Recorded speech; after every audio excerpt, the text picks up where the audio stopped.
বন্ধুরা, শীত চলে যাওয়ার পরে যা গরম পড়ছে না, একদম সহ্য করা যাচ্ছে না। আর এই গরমে কলিজা ঠান্ডা করা বেলের শরবত বানানোর পদ্ধতি তোমাদের সাথে শেয়ার করছি। দেখো, এই বেলের শরবত কিন্তু আমি বানাইনি, আমার মা বানিয়েছে। খুব ভালো লেগেছে। আর আমি শুরু থেকেই কী করলাম, ভিডিও করলাম, কারণ আমি জানি মা বেলের শরবতটা খুব ভালো বানায়।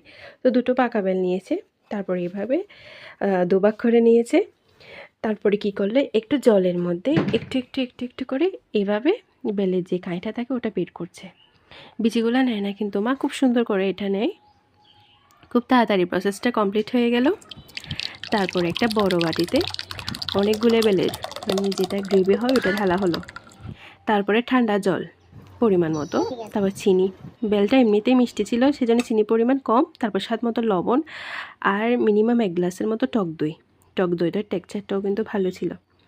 তারপর জাস্ট একটু ভালো করে মিক্স করে নিলাম।